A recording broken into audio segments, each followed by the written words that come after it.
लगाओ तिलक लगाओ बेटे। बस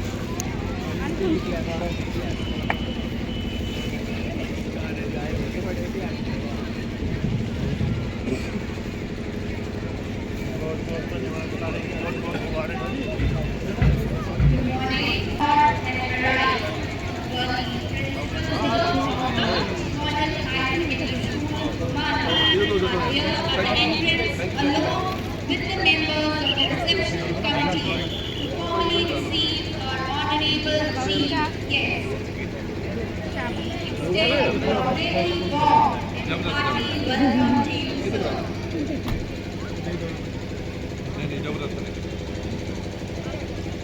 Now our worthy principal, sir, is presenting a bouquet of flowers to Mr. Nitish Pachora ji, IAS, Sub-Divisional Magistrate, Jammu North.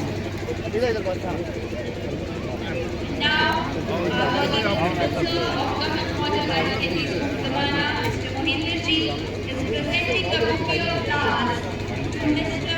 Aman Kumar Anand, Tehsildar, Jammu North. शांति विचारों से सुख और समृद्धि आएगी हर सरहद की दीवारों से। भेदभाव का मिटा निशान हम विनम्र अनुरोध करती हूँ कि वो ध्वजारोहण की पुनीत परंपरा के सम्मान में अपने अपने स्थान के sub divisional magistrate Jammu north Lathia associate NCC officer to assist the chief guest. Jammu Kashmir police की ओर से राष्ट्रीय ध्वज को सलामी शस्त्र व बाजू शस्त्र।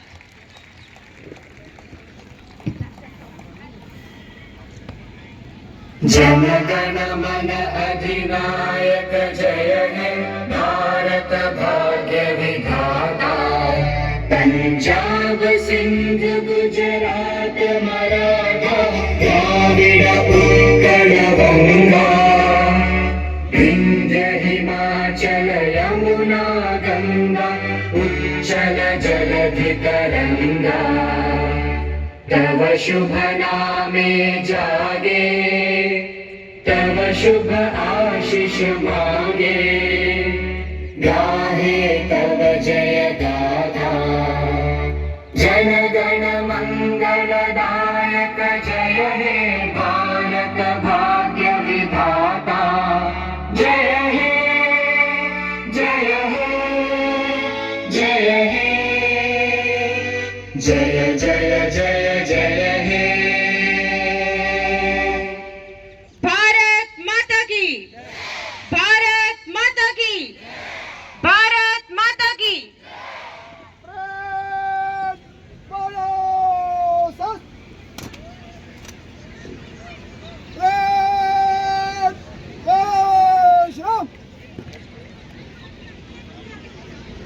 राष्ट्रीय ध्वज के सम्मान में जोरदार तालियां। परेड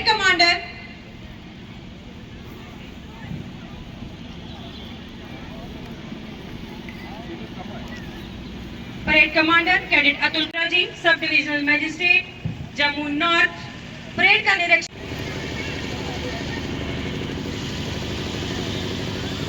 मंच के सामने से गुजरने के लिए आज्ञा प्रदान करें। कदमों से आगे बढ़ते हुए ठीक मंच के सामने से मुख्य अतिथि को सलामी देते हुए जोरदार तालियों से इनका। आज के इस 76 रिपब्लिक डे पे मंच पे मौजूद जम्मू नॉर्थ विधानसभा के माननीय विधायक श्री श्यामलाल शर्मा जी, हमारे बीच मौजूद superintendent of police rural Jammu Shri Brijesh Sharma जी,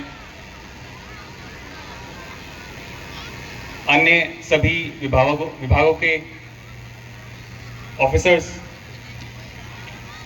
यहाँ पे मौजूद गवर्नमेंट हायर सेकेंडरी दुमाना के प्रिंसिपल, टीचर्स, स्टाफ और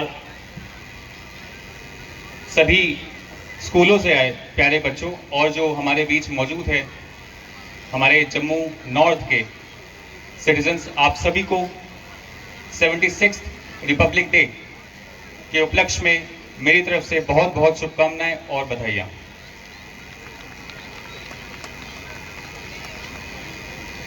आज का दिन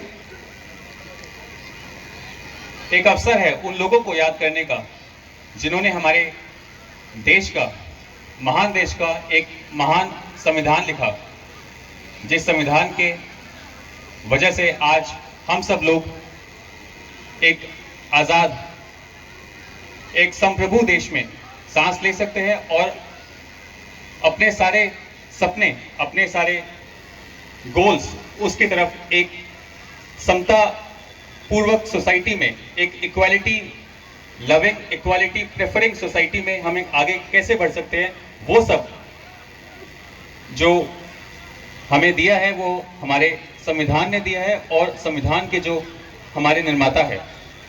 अक्सर हम बोलते हैं कि संविधान हमें हमारे महापुरुषों ने दिया, लेकिन महापुरुषों के साथ साथ उसमें कई महिलाएं भी थी। तो हमें ये हमेशा याद रखना चाहिए कि ना केवल हमारे आज़ादी की लड़ाई में, अपितु हमारे संविधान को लिखने में और उसके बाद देश को आगे बढ़ाने में जितना योगदान पुरुषों का है उतना ही योगदान महिलाओं का है।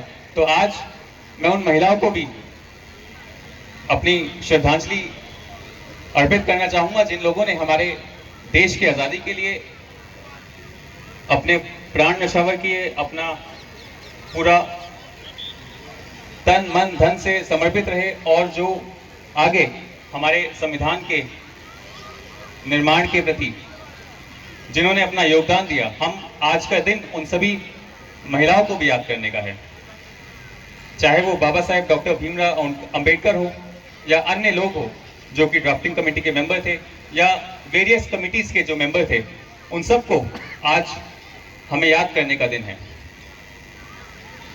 साथ साथ हमारा संविधान हमें मूलभूत अधिकार, जिसको हम फंडामेंटल राइट्स बोलते हैं, वो हमारा संविधान हमें प्रोवाइड करता है।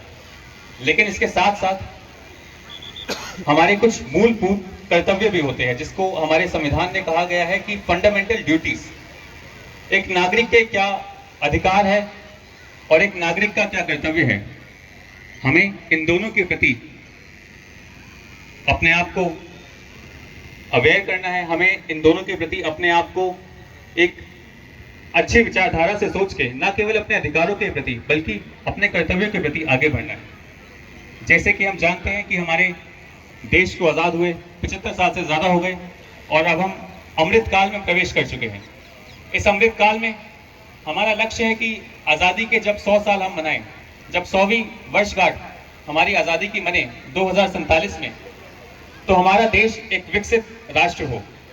विकसित राष्ट्र का मतलब सिर्फ तीसरी सबसे बड़ी अर्थव्यवस्था या फिर सबसे बेहतर मेट्रो, सबसे फास्ट बुलेट ट्रेन, सबसे फास्ट ग्रोइंग सिटी, सबसे तेजी से बढ़ती इकोनॉमी नहीं। एक विकसित राष्ट्र का असली मतलब होगा जब हम एक विकसित राज्य में रहे, जब हम एक विकसित प्रदेश में रहे, जब हम एक विकसित मोहल्ले में रहे, जब हम अपने सराउंडिंग्स को, अपने घर को, अपने मोहल्ले को, अपने राज्य को, अपने प्रदेश को, उसके बाद अपने राष्ट्र को हम धीरे धीरे जब योगदान करेंगे, उसके बाद ही देश एक विकसित राष्ट्र बन पाएगा। विकसित राष्ट्र बनाने के लिए हम अपने लेवल पे जो योगदान दे सकते हैं, हमें उसका, अपने कर्तव्यों का स्मरण हमेशा रहना चाहिए। हमें ध्यान रखना चाहिए कि अगर हम कहीं जाएं तो वहां पे कूड़ा, गंदगी ना फैलाएं। हमें ध्यान रखना चाहिए कि अगर कहीं पानी का दुरुपयोग हो रहा है तो हम उसको बचाएं। कहीं हमारे घर में बिजली, इलेक्ट्रिसिटी अगर एक्स्ट्रा चल रही है तो हम उसको कंजर्व करें।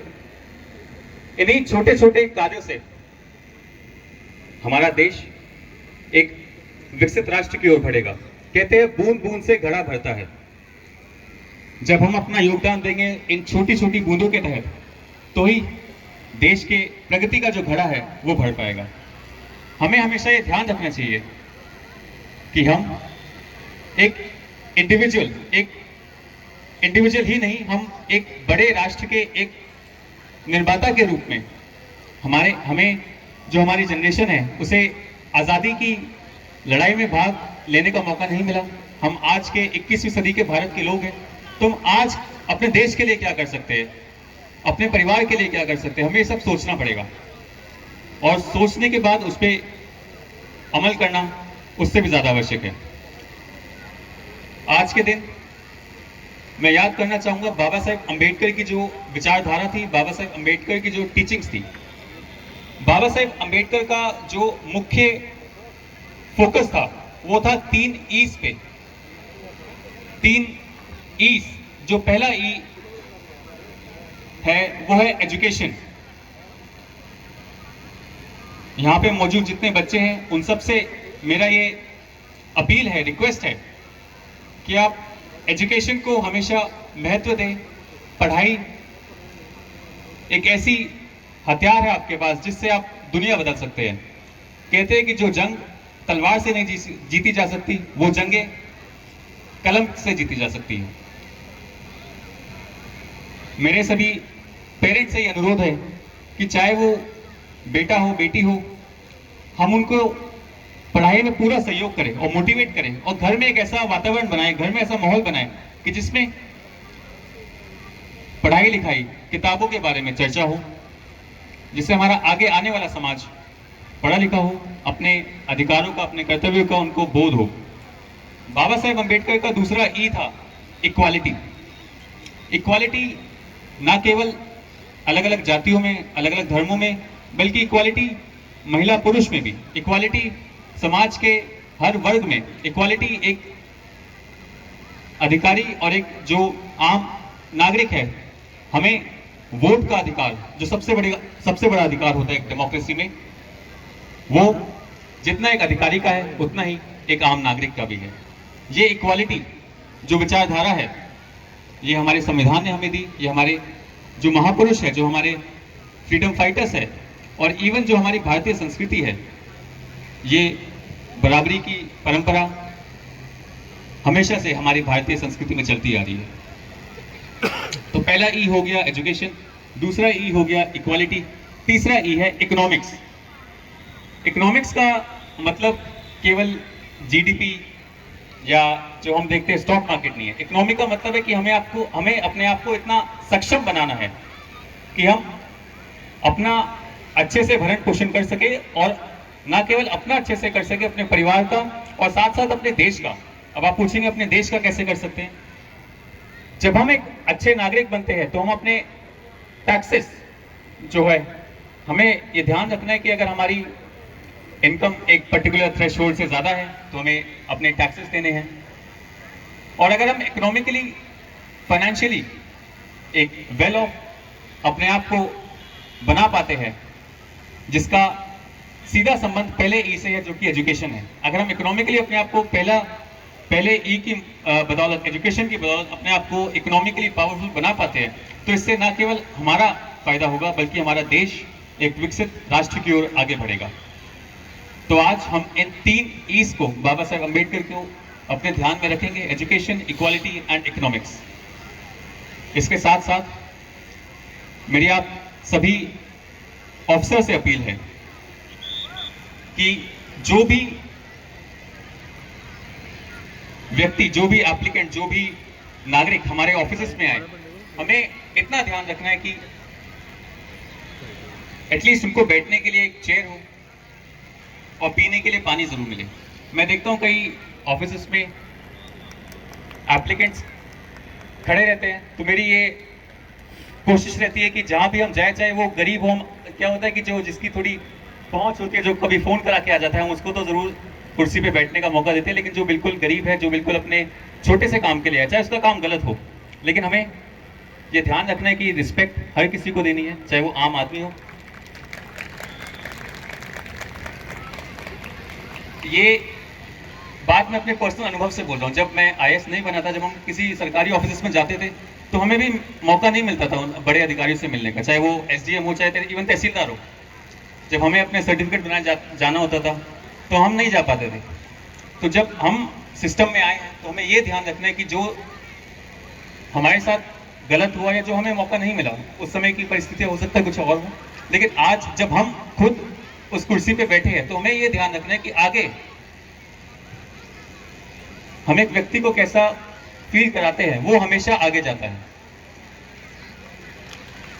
जैसा हम उसको फील कराएंगे आगे वो अपने बच्चों को वैसा पढ़ाएगा, और उसमें उसके मन में वही धारणा रहेगी कि अफसर कैसे होते हैं। पहले कहते थे कि अफसर बुरे होते हैं, काम नहीं करते, करप्शन करते हैं, जो भी है, लेकिन ये जो धारणा है, मैंने देखा है कि हमारे जो अफसर बहुत काम करते हैं, दिन रात बैठे रहते हैं अपने ऑफिस में, टारगेट पूरा करते हैं। आजकल तो सब कुछ ऑनलाइन है, सारी रिपोर्टिंग करते हैं, लेकिन वो धारणा अभी पूरी तरह बदल नहीं पा रही।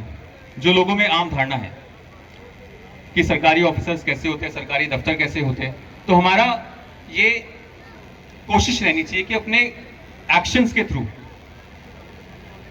अपने कार्यों के थ्रू हम एक मैसेज दें लोगों को कि हम काम तो करते ही है, काम के साथ साथ ईमानदारी से और इज्जत के साथ सभी को बराबरी की नजर से देखते हुए सबका काम करते हैं।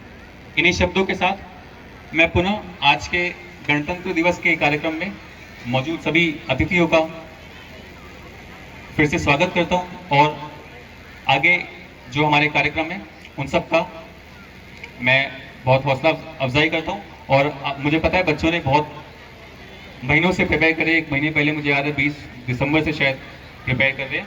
तो आप सभी को all the best and once again happy Republic Day. Thank you so much. जय हिंद।